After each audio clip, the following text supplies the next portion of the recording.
আসসালামু আলাইকুম। আশা করি সবাই ভালো আছেন।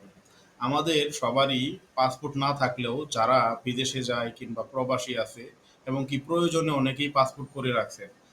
এই পাসপোর্ট অনেক ক্ষেত্রে ভুল যদি থাকে সেটা আপনার নাম হতে পারে, আপনার বাবা-মার নাম হতে পারে, আপনার ঠিকানা হতে পারে, আবার আপনার বৈবাহিক অবস্থা এগুলোর যদি কোনো ভুল থাকে সেটা যদি আপনি সংশোধন করতে চান, আমি বোঝাতে চাচ্ছি আপনি যদি পাসপোর্ট সংশোধন করতে চান সেটা কিভাবে করবেন আজকের এই ভিডিওর মাধ্যমে দেখিয়ে দিব। খুব সহজে আপনি ঘরে বসে পাসপোর্ট আবেদন করতে পারেন। আপনি ফর্ম পূরণ করে পাসপোর্টের ভুল সংশোধনের জন্য আবেদন করতে পারেন এবং কি অনলাইনেও করা যাবে। তো আজকে আমি দেখাবো কিভাবে ফর্ম ডাউনলোড করে সেটা পূরণ করে আপনি পাসপোর্ট সংশোধন করবেন। ভিডিওটা খুবই ইম্পর্টেন্ট হতে চলছে, না টেনে পুরো ভিডিও দেখুন। চলুন বিস্তারিত মূল ভিডিওতে দেখিয়ে দিচ্ছি। আপনার পাসপোর্টের ভুল সংশোধন করতে চাইলে আমার সামনে যে ফর্মটা দেখতে চাচ্ছেন এটা পূরণ করতে হবে। আমি এই ফর্মটা কোথায় পেয়েছি, আপনি এই ফর্মটা কোথায় পাবেন সেটা ভিডিও শেষে দেখিয়ে দিব। তো এই ফর্মটা পাওয়ার পরে এই দেখেন উপরে তীর চিহ্ন আছে। এই তীর চিহ্ন মানে ডাউনলোড, এটা ডাউনলোড করে নেবেন। ডাউনলোড করে কোনো কম্পিউটার দোকানে গিয়ে মেল করে ফর্মটা বের করে আপনি ঘরে বসে সুন্দরভাবে বুঝে শুনে এটা ফিল আপ করবেন।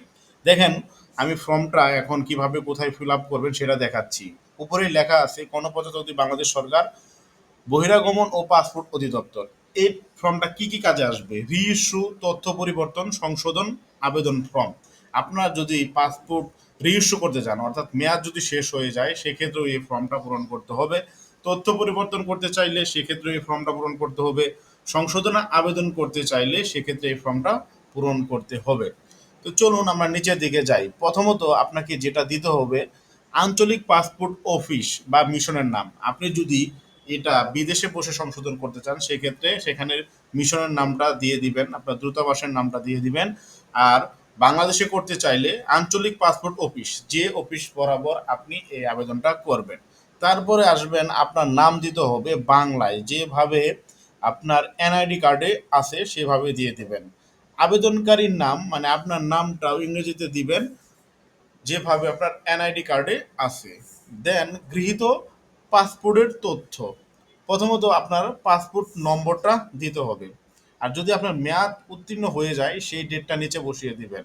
আবার এই পাসপোর্টটা কোথায় ইস্যু করছিলেন, কোথায় তৈরি করছিলেন সেটার নাম এবং তারিখ নিচে বসাতে হবে। আমরা পাশেই দেখতে পাচ্ছি ডান দিকে পাসপোর্টের বিতরণের প্রকৃতি, এটা কিন্তু আপনাকে সিলেক্ট করতে হবে। আপনারটা সাধারণ না জরুরি, এই সাধারণ আর জরুরির মধ্যে কিন্তু একটা তফাৎ আছে। আপনি যদি সাধারণ দেন তাহলে পাসপোর্টটা পেতে একটু সময় লাগবে, আর জরুরি দিলে সেটা অল্প কিছুদিনের মাধ্যমেই পাসপোর্ট পেয়ে যাবেন। তো আপনার পাসপোর্টটা যে ধরনের থাকবে সেটাই আপনি সিলেক্ট করবেন।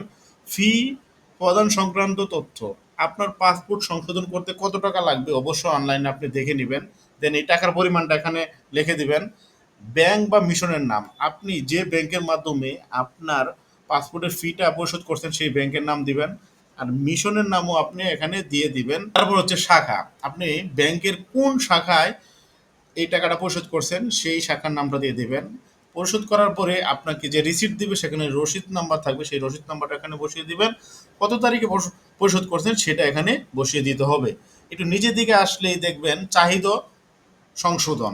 তো এখানে আপনি কি সংশোধন চান এটা কিন্তু বসাতে হবে। পাসপোর্টে বর্তমান প্রদর্শিত তথ্য, বর্তমানে আপনার নাম কি আছে সেটা লিখে আপনি কি ধরনের সংশোধন চান সেটা দ্বিতীয়বার লিখতে হবে। ধরেন আপনার বর্তমান নাম আছে, আপনার পুরো নাম হচ্ছে মোহাম্মদ কলিম উদ্দিন, কিন্তু আপনার পাসপোর্টে আছে মোহাম্মদ কলিম। সেক্ষেত্রে আপনি কি করবেন, এখানে লিখবেন মোহাম্মদ কলিম উদ্দিন, মানে আপনি উদ্দিনটা বসাতে চাচ্ছেন। তো এইভাবে আপনার পাসপোর্টে যে ভুলটা থাকবে সেটা আগে লিখবেন, আর কি সংশোধন চান সেটা পরে লিখবেন। তারপর তারিখটা দিয়ে দিবেন। তারপর আপনার কাজটা হবে এখানে সিগনেচার করা। তো সিগনেচার করা হয়ে গেলে আপনার এই কাজটুকু পুরোটুক শেষ হয়ে যাবে। তারপর নিচের দিকে আসলে আপনি দেখবেন সংযুক্তি সমূহ নামে একটা অপশন আছে, মানে আপনি যদি নাম সংশোধন করতে চান এই নাম সংশোধনের জন্য যে ডকুমেন্টস লাগবে সেটা এক নম্বরে লিখে দিবেন যে আমি নাম সংশোধন করার জন্য এই ডকুমেন্টসটা দিছি। যেমন আপনি এনআইডি আপনার প্রমাণ হিসাবে দিতে পারেন। আর যদি আপনার ঠিকানা পরিবর্তন করতে চান সেটাও আপনার প্রমাণ হিসেবে দিতে হবে। আপনি যদি বৈবাহিক অবস্থার পরিবর্তন করতে চান সেটাও প্রমাণ হিসাবে আপনি নিকানামা দিতে হবে। সংযুক্তি এইভাবে ১ থেকে ১০ পর্যন্ত দিতে পারবেন। দেয়া হয়ে গেলে আর কোনো কাজ নেই। নিচের কাজটুকু হচ্ছে অফিসের কাজ। আপনি যখন এই আবেদনটা নিয়ে যাবেন, তারা তথ্য সংগ্রহকারী অপারেটর প্রথমত সাইন করবে, আইডি দিবে, স্বাক্ষর দিবে। আবেদন গ্রহণকারী অফিসারের নাম সেটা ওনারা করবে। এই বাকি কাজগুলো হচ্ছে অফিসের কাজ, সেগুলো আপনাকে করতে হবে না। আশা করি আপনি কি কি করবেন সেটা বুঝতে পারছেন। এই ফর্মটা পূরণ করতে যদি আরো কোনো অসুবিধা দেখা দেয় আপনাদের কাছে কিংবা বুঝতে অসুবিধা হয়, অবশ্যই কমেন্ট বক্সে জানিয়ে দিবেন। এখন আমি দেখিয়ে দিব এই ফর্মটা আপনি কোথায় পাবেন আর কোথা থেকে ডাউনলোড করবেন। তো চলুন সেটা আমরা দেখে নিচ্ছি। পাসপোর্ট সংশোধন, রিইস্যু বা তথ্য পরিবর্তনের জন্য যে ফর্মটা আমি আপনাদের দেখিয়েছিলাম, এই ফর্মটা যদি আপনি পেতে চান, প্রথমত যে কোনো একটা ব্রাউজারে যাবেন। ব্রাউজারে গিয়ে সার্চ বারে লিখবেন ডিপ গভ বিডি, লিখে এন্টার চাপুন। তারপরে এই ইন্টারফেসটা পাবেন। প্রথমেই যেটা থাকবে ইমিগ্রেশন ও পাসপোর্ট অধিদপ্তর, এখানে ক্লিক করুন। ক্লিক করার পরে আপনাদের মাঝে এই ইন্টারফেসটা চলে আসবে। এখানে বেশ কিছু অপশন কিন্তু আছে। তো উপরেই দেখেন পাসপোর্ট সম্পর্কিত একটা অপশন আছে। এই পাসপোর্ট সম্পর্কিত অপশনের মাঝেই আপনি পেয়ে যাবেন সেই ফর্মটা। এই দেখেন এখানে machine readable passport reissue, machine readable passport নতুন আবেদন, সব কিছু কিন্তু আছে। এই মেশিন রিডেবল পাসপোর্ট রিইস্যু এখানে ক্লিক করবেন। ক্লিক করার পরেই একটু নিচের দিকে আসবেন। নিচের দিকে আসলে এই ফর্মটা পেয়ে যাবেন। এই যে এই ফর্মটা। তো এই ফর্মটা পাওয়ার পরে আপনাদের কাজ হবে উপরে তীর চিহ্ন আছে, তীর চিহ্নিত ক্লিক করে ডাউনলোড করা। তো এইভাবে ডাউনলোড করে এই ফর্মটা বের করে আপনারা আপনাদের পাসপোর্ট সংশোধনের আবেদন করতে পারেন, রিইস্যুর আবেদন করতে পারেন।